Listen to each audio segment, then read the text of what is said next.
This is Lasting Conversations. We have the lovely Thia Muilenburg with us today. Hi, Thia. Hi.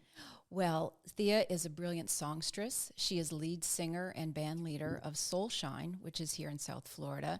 She is a extremely competent and beautiful music expressive arts therapist.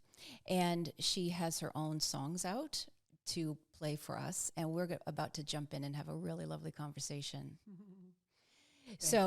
And then one more thing is you have an amazing property in the island of St. John, and that is called Stone Garden Cottage. So you invite guests there to relax and retreat. Yes. Tell us about the St. John experience first. Sure.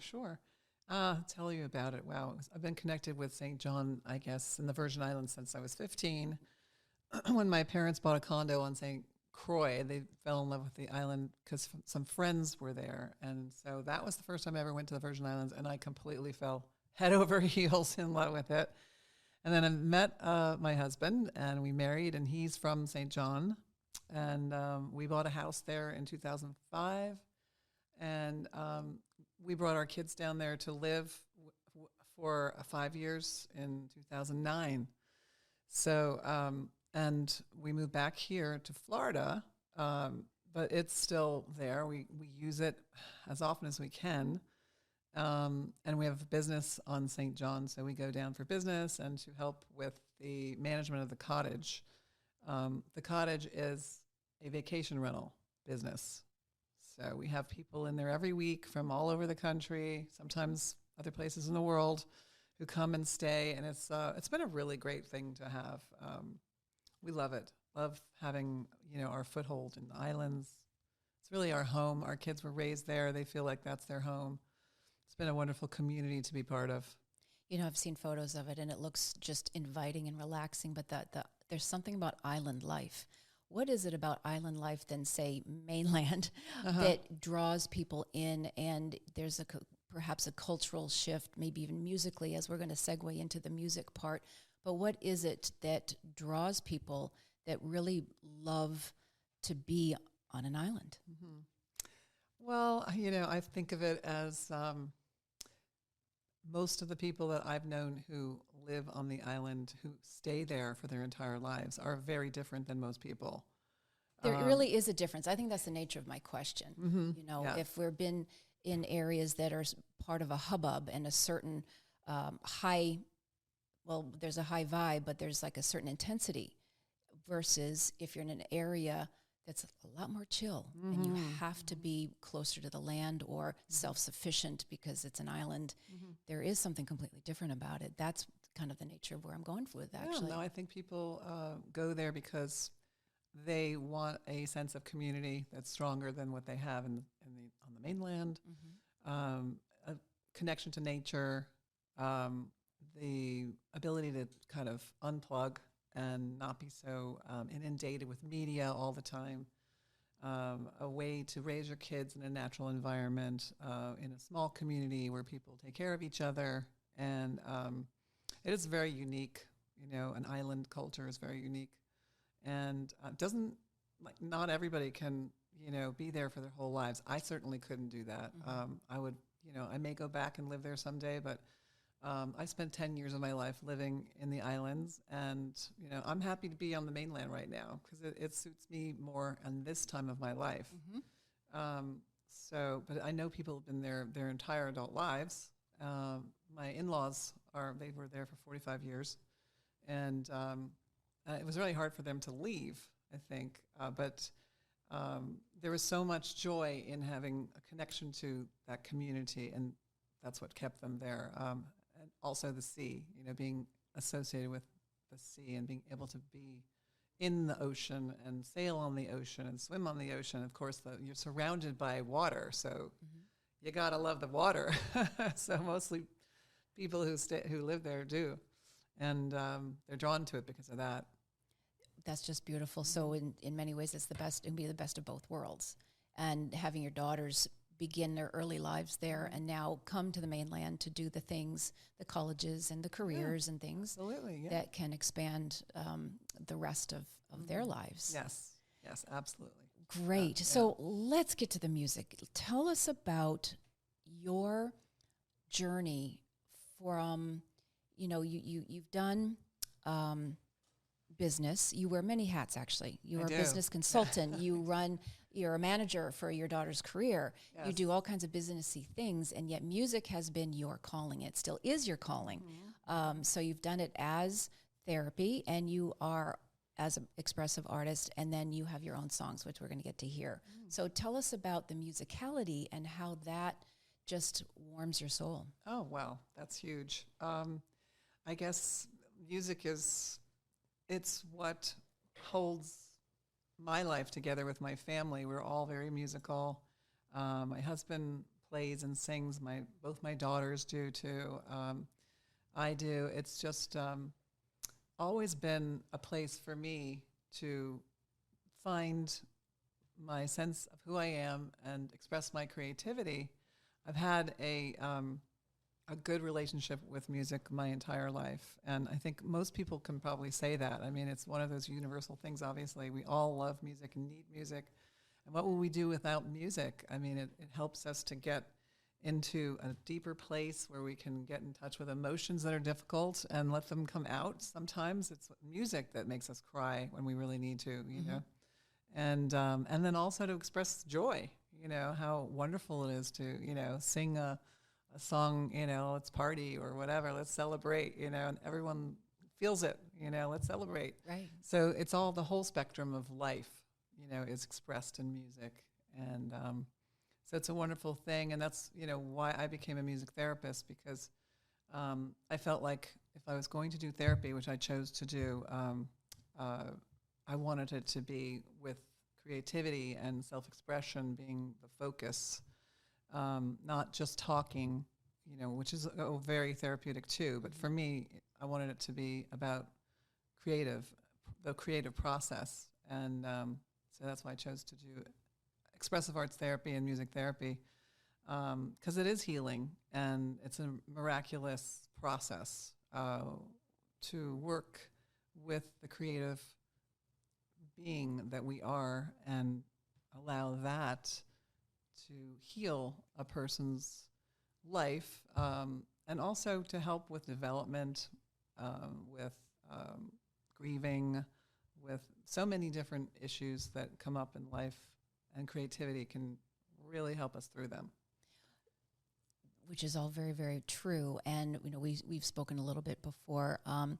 So you've worked with children, you've worked with people in trauma and the elders, elderly folks. So when you're saying utilizing creativity along with the music, you have some other, I don't want to say tricks, but some other methodologies, whether there's a puppet to help somebody or maybe physical artistry. Tell us more about that creative side, what it is that can really make the difference, that really can pierce through when someone's having a moment or a child is so lost. Yeah, my specialty when I was doing therapy was to work with children.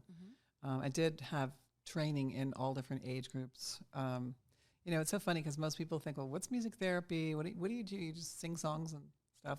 No, it's not just that. There's so much more to it. It's really a very, very complex discipline, and the way it's applied.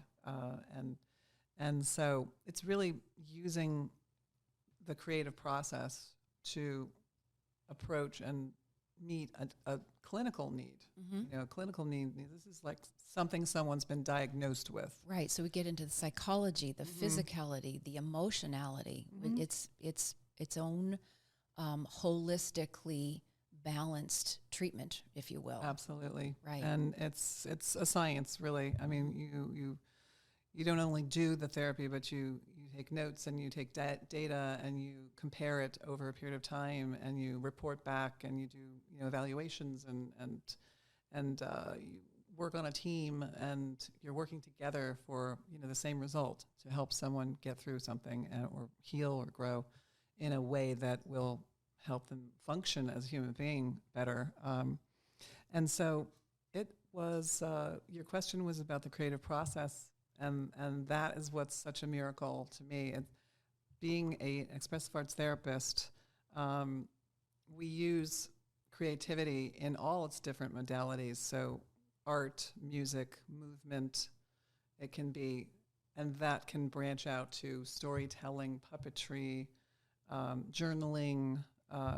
We do a lot of, we use whatever we can, whatever tool we can find to get into someone's creative process, to help them get into their creative process. Mm-hmm.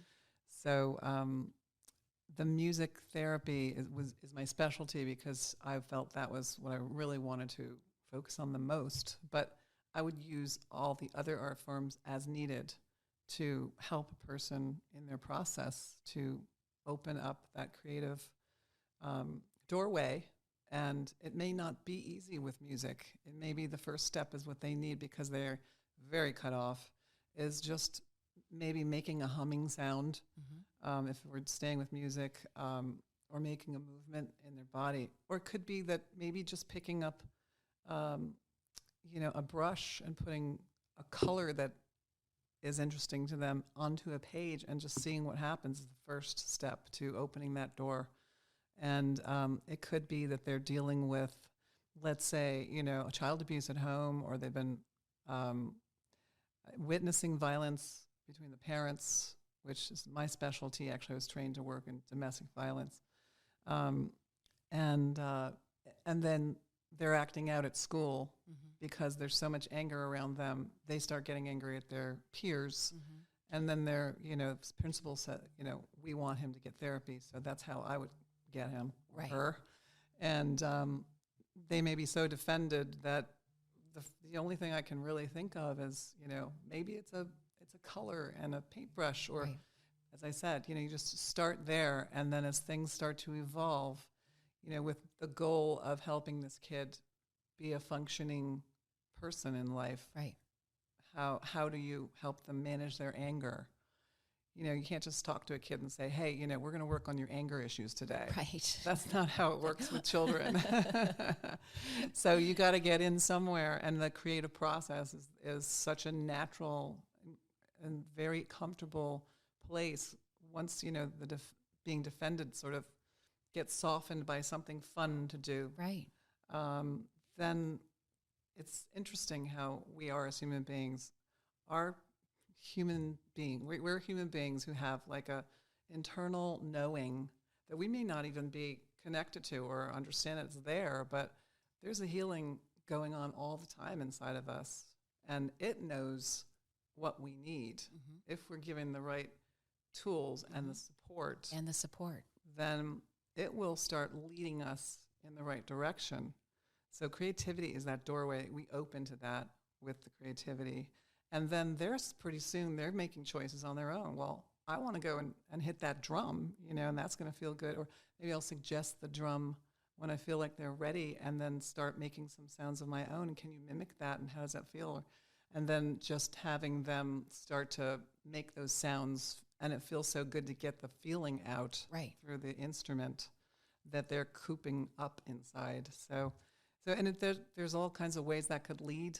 It could go into, okay, you got that out, and how do you feel in your body? Let's make that bigger. Let's stand up and move around and see, can you breathe more deeply? And how about making a sound with that breath now? And wow, that leads to the voice, which is usually very defended. We're not going to talk. We're not going to sing for people. A lot of people just don't feel like they can. And that's been a message that's been over as well. You're not an artist, or you're not a singer, or you're not this or that. So that squelches the very nature of our creativity. But so going into the voice and having that express out. It's a very, very deep kind of expression that's very natural. There's nothing between your voice and a person's ears, or the universe atmosphere around us. Right. It's just so easy, so natural. So that can be a real source of healing, because there's so many emotions associated with the voice. Right. So getting someone to the point where they feel comfortable actually using their voice, and then singing, or even coming up with words to express what's going on with them, whether it's something that's painful or something that's joyful, whatever that is.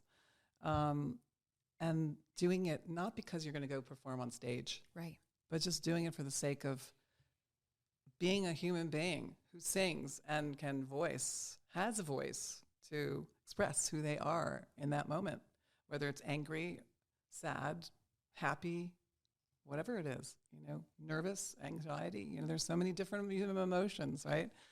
So, and it's all a very amazing process. I mean, I'm just trying to give you a little snippet. Yeah, no, that's beautiful. And, I was just thinking of, that joyful noise, or where I have heard people speak about with speech therapies and other therapies of that sometimes speaking is difficult, but if you put it to song, maybe a stutterer, that releases because you're putting it into a song, and there it is. Yes. And with Alzheimer's patients, they can sing words when they can't even talk in words. I've witnessed that. It's amazing because the organization of the brain makes it so that the musical memory is stored in a place that isn't affected by Alzheimer's.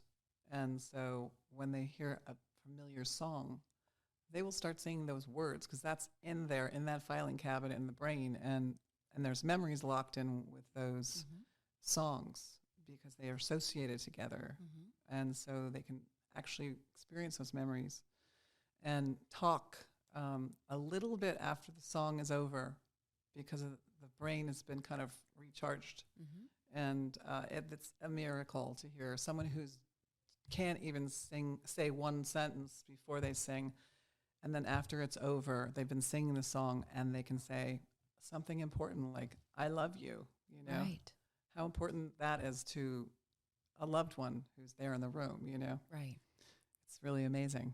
That's beautiful, and I was getting some goosebumps, which is always a great part of the show, because what that means is that resonates in the truth, right? The truth of our own being, and that's what harmonies and music can really do for us. So now, I love that, yeah, which is actually where we met. As a matter of fact, we met when my mom was at an assisted living facility, and your mom, who is still currently there, and we would come down for brunch, and there was this fun family just singing and playing music.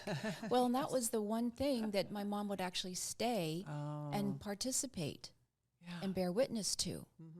Because it was fun and it was lovely, and that was that. So without calling it therapy, that was some really, really good therapy, and then it warmed the heart. And so that's where we kind of first started, our paths crossed a bit. That's right, That's great. So it's all about music. And so now let's talk some more about music. And so your creative process is, as a songwriter, you're helping your daughter, you're helping other people, but for you and your process, you've written some beautiful songs, and please talk about that, and especially your first single called The Shortest Distance.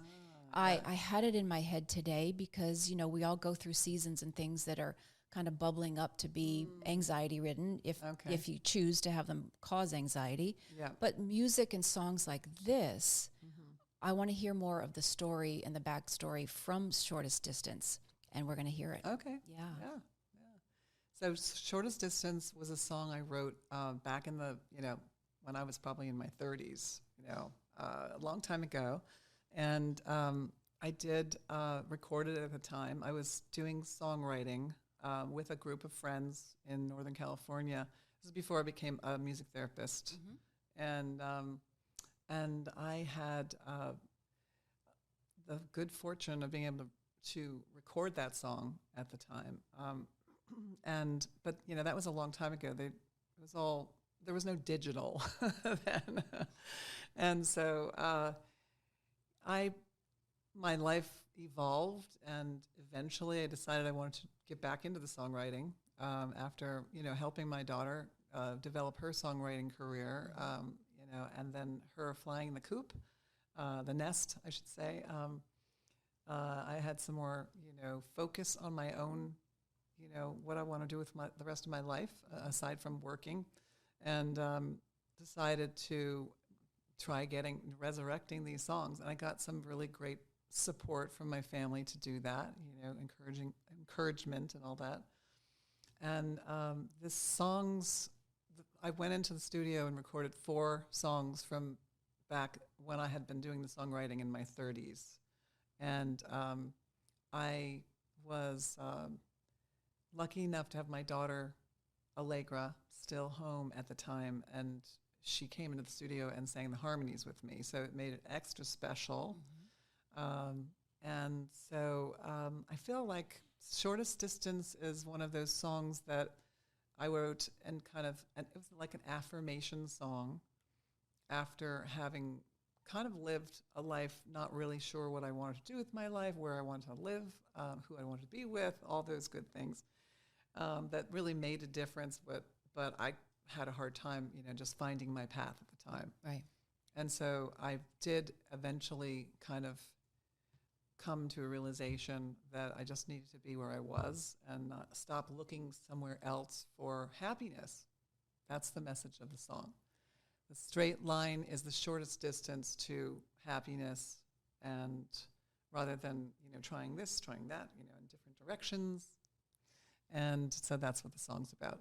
That's just beautiful. Yeah. And your daughter is Allegra Miles, who is extraordinary. And Thank she's you. making her way. She's been on The Voice and Idol and is playing at Sunfest and is just extraordinary. And as her own songwriter in her own right. Yeah. So proud of her. Yeah. It's truly amazing. Thea, would you like to play some or even all of your song? I'd love to. That would be great. Let's hear that. Let's listen to song. This song is actually up on Spotify and Apple Music and wherever you get your music.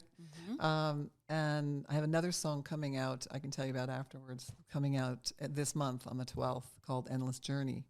Because the 4 songs that we recorded are all coming out, one a month or so. Beautiful. Yeah, so it's really very exciting for me. That's truly exciting. Yeah. And I've heard your band Soulshine, and the souls shine. Maybe before your song, tell us where you even came.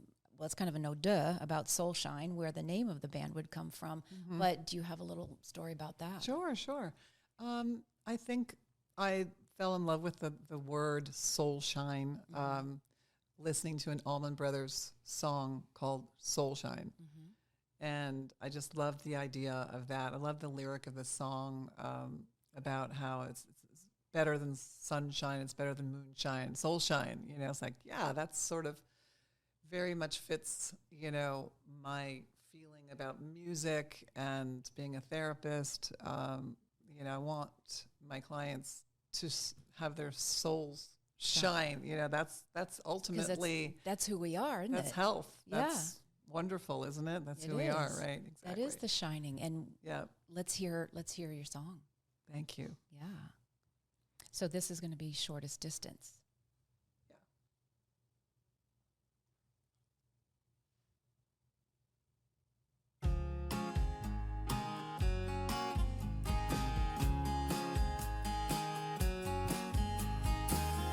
Been looking for joy and love. So many flames forgotten today. And I'd circle the world to find paradise lost was here all the time. Straight line, shortest distance on a course of least resistance. Straight line, shortest distance, shortest distance.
play it loud, play it on headphones, sing it. It's a singable song, right? Yeah, thank you. It's Thank a you. singable song Appreciate that. for everybody. Yeah. Oh my gosh. Well, it's kind of a big affirmation. It's a huge affirmation. And Thea, I'm not even sure what else to say after that. Except, the skies are opening up. The skies are opening up for all of us and stepping into our further creative paths. And are you seeing that this branch now of your life and career is that you're going to take the show on the road? Or are you just putting these out for the universe to enjoy? What else do you see for your 23? Oh, well, I don't know. I guess. Yes, I need to be here, don't I? I just gave her the microphone. Yeah. Well, I never really intended to try to take it on the road. I mean, Right. I don't think I'm in the stage of my life where I'd want to do that.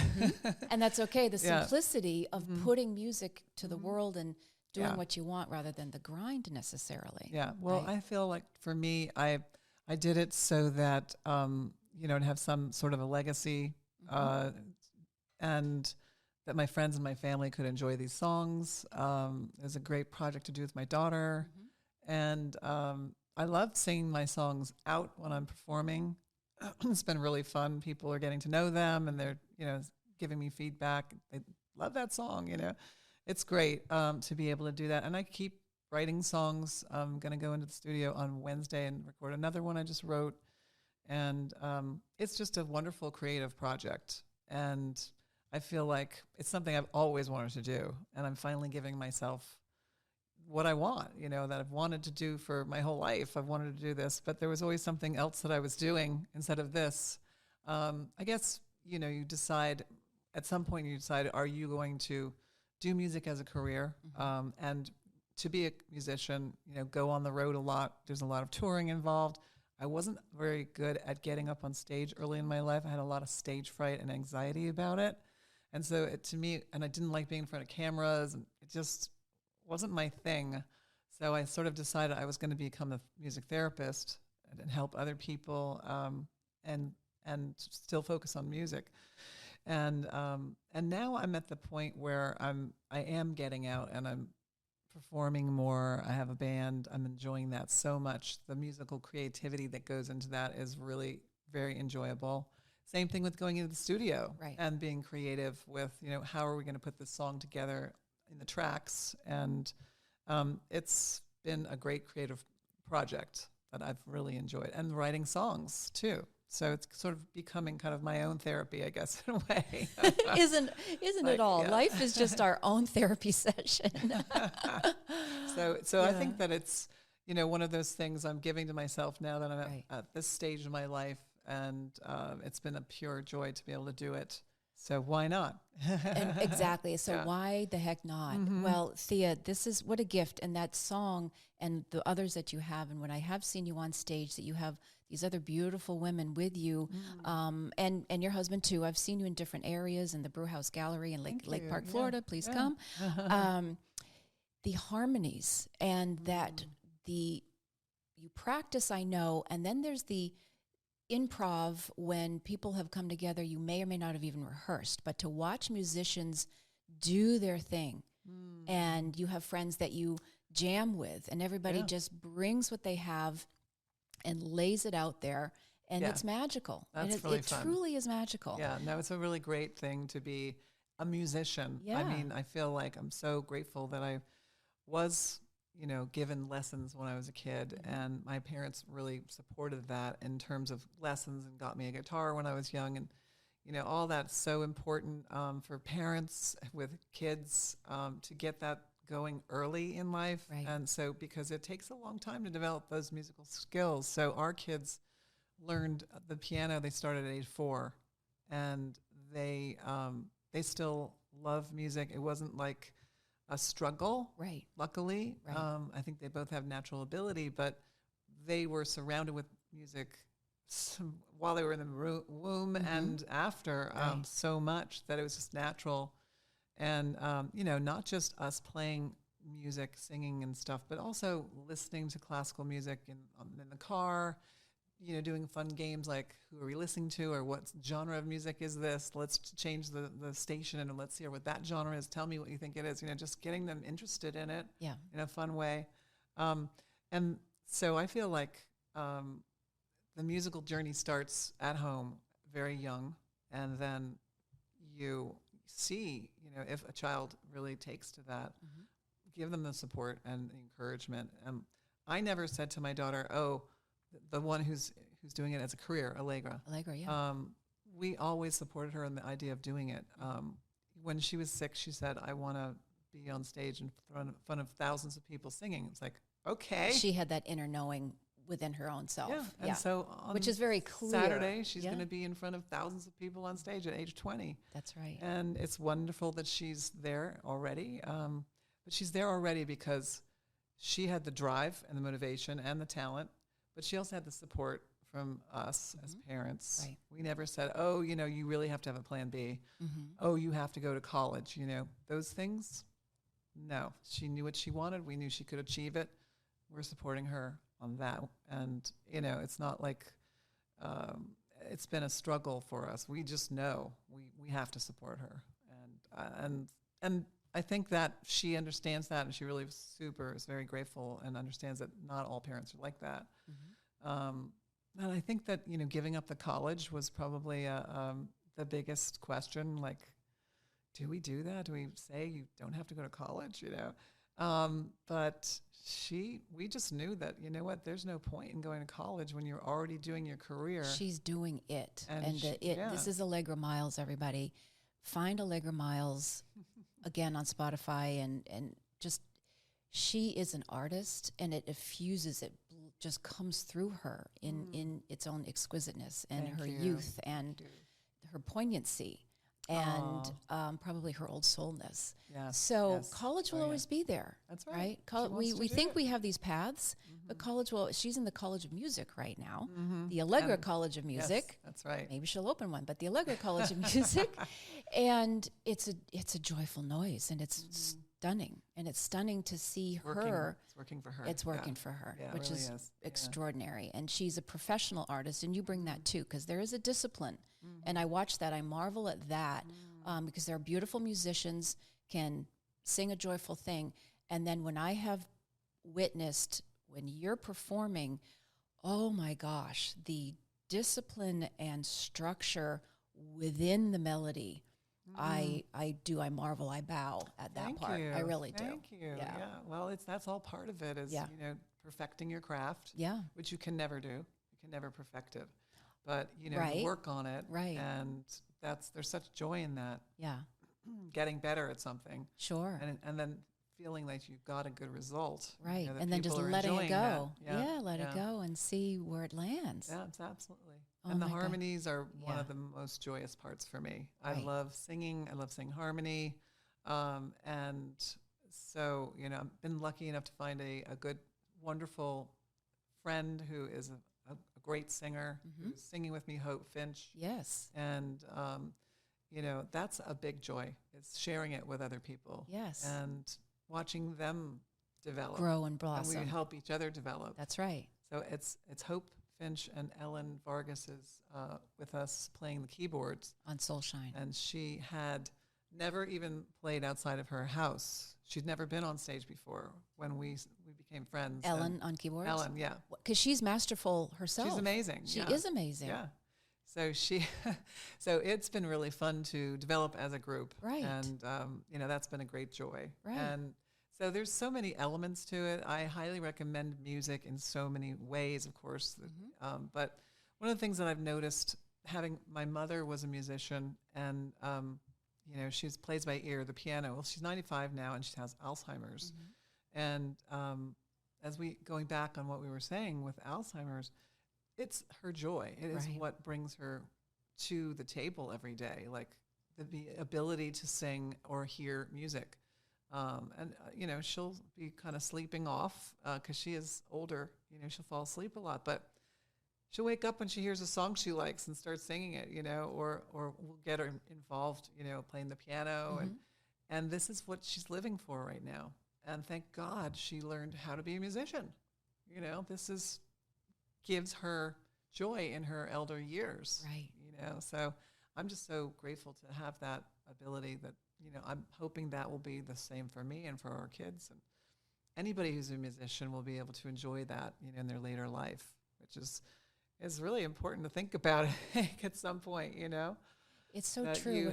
you do want to plan for the future. Mhm. And there are people that say, "Oh, I'm too old to pick up an It's instrument." never too old, ever, You're ever, not. ever. You You're can not, tap no. a toe, and that's an instrument. You clap your hand. And I have personal experience with that. I have always been regretful that I had not focused on piano enough when I was younger. I did take lessons, and I was a classical trained piano player, and but I did put more focus on the guitar, and I'm glad I did. But there was always that yearning, for learning how to play the piano again or getting back into it. If I could have really done a lot with the piano or whatever. Well, I decided when my kids were little, I wanted to be a good model for them, and so I got into the piano more and took lessons. And I was in my 40s, and I got way better than I had ever been when I was a teenager at the piano. When I was in my 40s, having taken it up after all those years again. I can see that because within our own bodily wisdom, whether a voice deepens and changes or the musicality, the music in us then can express differently than perhaps when we were book learning and practicing and doing these things from our head. This is from a deeper well, maybe. Yeah, that's possibly true. And then just probably the discipline that it takes. Yeah. As an adult, it's maybe easier to dive in and really do that. But I just encourage people to not feel like, oh, I'm too old. I can't take up an instrument or get better at something. No, that's not true at all. It's actually the opposite. It's quite the opposite. If you have a passion for something, explore it. True. Use it. Yeah. True. Yeah. And music, art, anything. And hum. Say something. Yes, that's right. Even say if you don't have an instrument. Exactly. Use your voice. Your voice is an instrument. Yeah. And the more you use it, it gets stronger. That's exactly true. Yes, because you can take a lesson. You can have someone help you with your training and how to strengthen your voice. Use other people who are experts and develop something really fun and wonderful. Don't shy away from it. Yeah. Exactly. Yeah. That's that. I think we're going to end right there. Don't shy away from it. Don't shy away from your own voice, your fun. Right. The music in the world, play more music, listen to some music, go to a coffee house, go where people are playing, and maybe they stink or maybe they don't, but they are putting themselves out there to make their joyful noise in their own fashion, and we can cheer everybody Absolutely. on. And we have the most amazing community here in West Palm Beach, and wherever people are listening, I'm sure there's communities around you. Yeah, and street buskers, stop for the the street busker. Amazing musicians and talent. It's just and also around opportunities to, if you have a talent and you play the guitar or another instrument and you want to sing, go to an open mic. There's always an opportunity at an open mic for anyone to get up and sing, and lots and lots of encouragement and community there to support you. I mean, we've all been in the same place. Right. So anybody who has, a desire that they're not living out in their life, there are ways to do that easily with lots of support, and you'll find a wonderful group of people to connect with and to have as friends. I mean, to make music with. Great. Go for it. Go for it. Thank you for being here, Thia Muilenburg. Again, where can we find your songs?